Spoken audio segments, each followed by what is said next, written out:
So, welcome to my coding channel, Coding Learner. So, this is C++ tutorial action number 7. So, in this video, we'll learn about what are the loops and we do some various question on loops. Now, what if we want to print a hello world statement 5 times? So, what we do is we have to print one by one by writing our output statement cout, and we print the hello world 5 times. And we have another method which are loops. So what was happen in the loop? First we have to initialize the expression, like we have to place a variable. For example, I take I as my initialized variable and I have to give it a number like 1, 2, 0, etc. And then we have a test condition which always check whether the loop are executed or not. If like we have a previous example, we have to print the hello world 5 times. So if the 5 times of print hello world are completed, then it goes for false and stop.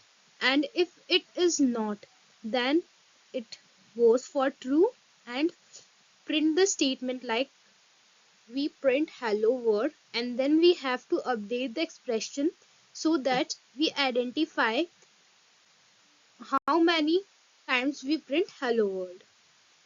So this is all about the flow chart. Now we have to move forward. So first loop is for loop. So in for loop, we have to first initialize the expression, like we have a variable, we take a variable I, data type is int, and we put a value of I is 1, and then we have a condition, a test expression.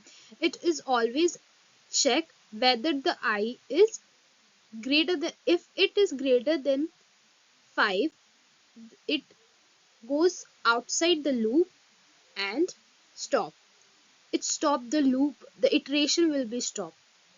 And if it is not, then it enter the loop and print out statement, and it always has a update expression which always increment the value of I.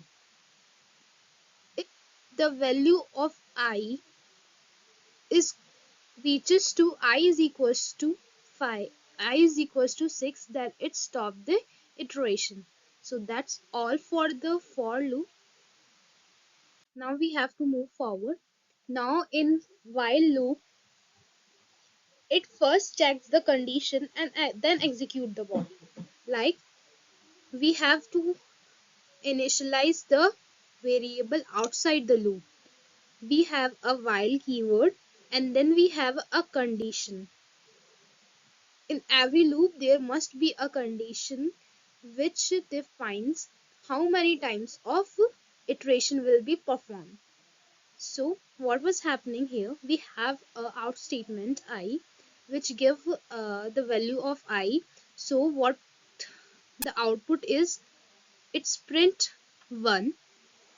First we have a variable I whose value is 1. Now the while loop check if the I is smaller than equals to 5. Yes, it is smaller than equals to 5. Then it print 1, and now the I will be incremented by the 1. Now the I value will be 2. Again the while loop check the value of I. Now it is 2. Of course 2 is smaller than equals to 5. Now it's print 2. And then we incremented the ith value, which is 2, by 1, and now the ith value will be 3. So again it checks the condition. Yes, I is smaller than equals to 5. Yes, now we have to print the 3, and we have to increment the value of I, which is 3, by 1.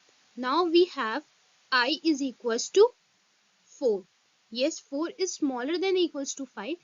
Now it's print the 4. The value of I is 4.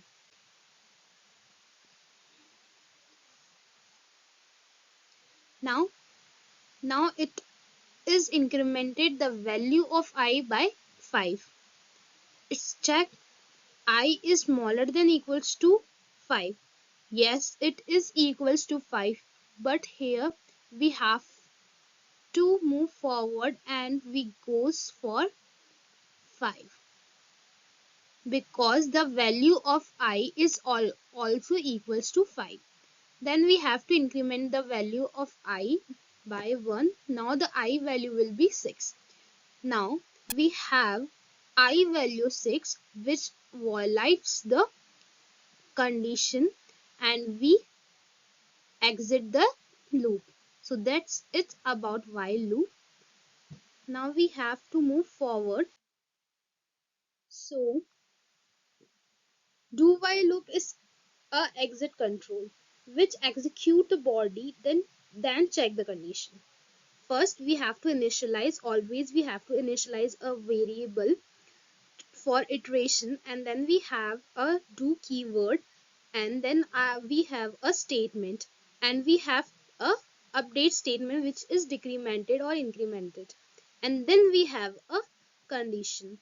It always be run one time, must one time, because it's not check the condition initially, it's check the condition after the outside the loop. So this is something different between the for loop and while loop.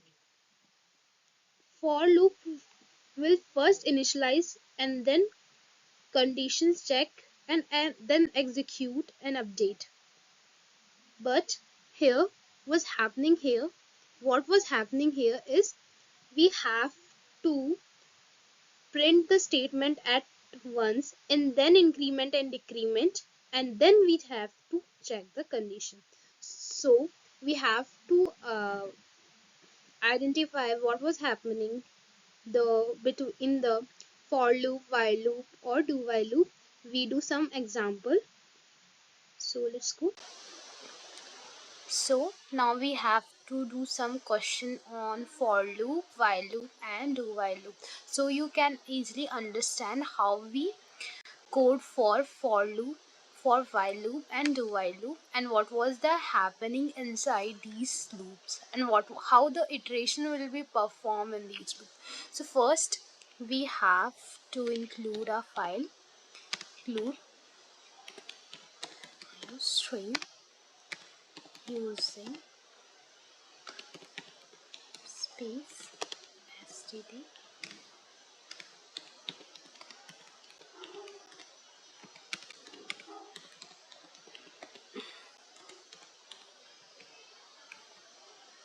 Now first we have to define a for loop. Now for loop, first we have to write a for keyword, and then we have to initialize our variable. We take I, and the initial value of I will be 1, and there is a condition I must be smaller than equals to 5, and in every iteration and in every print statement we have to increment the I by 1. And we have a output statement, like we have a hello world,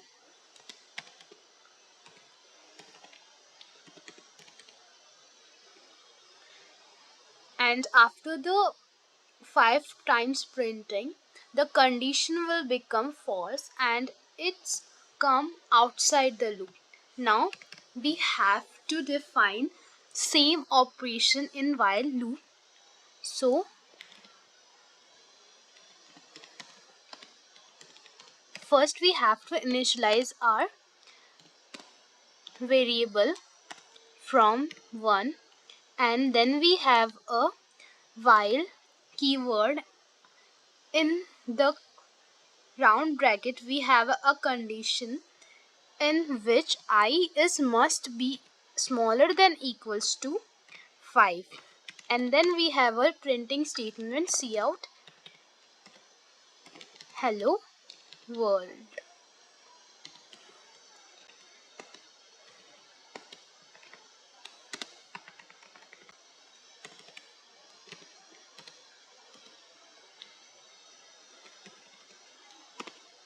Now we have to increment it the ith variable by 1 in every iteration of the loop. Now we have two while loop in which similarly we have first to initialize our variable. We take int j is equals to 1. We have a do keyword and we have a statement out statement which print our hello world. Now we have a increment in j, and then after the execution of the first hello world we check the condition for do while loop. So we have a while keyword and then we have a round bracket. In round bracket we have to put our condition. So I must be smaller than equals to 5. So that's it. For check we have to write our statement like cout for loop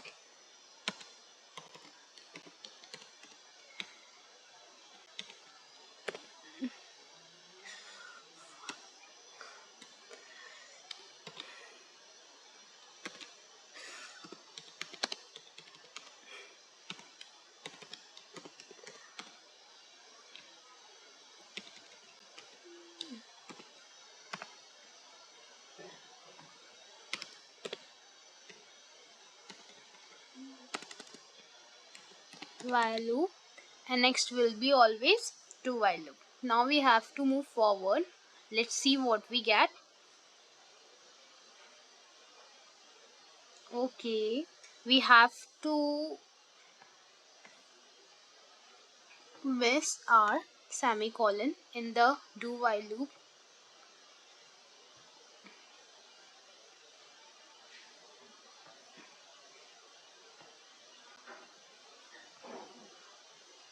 So here we got 5 times hello world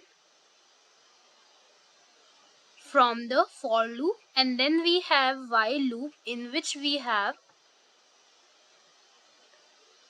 6 time hello world. So what was happening here? Not 6 time. For something is happening here, we have to write j. So again we have to run the program. Okay, fine.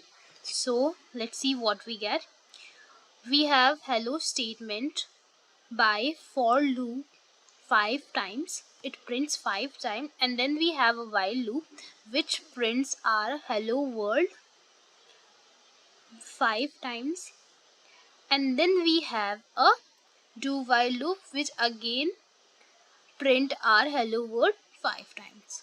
So what was happening here? Let's see if we take a condition in do while loop, j is smaller than equals to 1. or small is smaller than equals to 1. Let's see what we get. Now we have for while loop hello world be printed by 5, and we have print hello world only one time in do while loop. So what was happening here? First it execute our statement, which is our output statement hello world, and then it increment j by 1, and now we get j is equals to 2. So now it violates our condition, and it's not execute the statement again, and it goes outside the loop. So that's it. So for and while loop is entry control, because it's first check the condition and then it enters the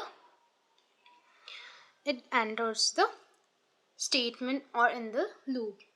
But in do while loop, it's first execute our statement and then check our condition. So that's it. We do some more example in the upcoming videos on loop, and we do some more questions in on loop, so you can get what was the happening inside the loop and how we do questions on loop. So that's it about today. Thank you. If you like my video, please like, share and subscribe.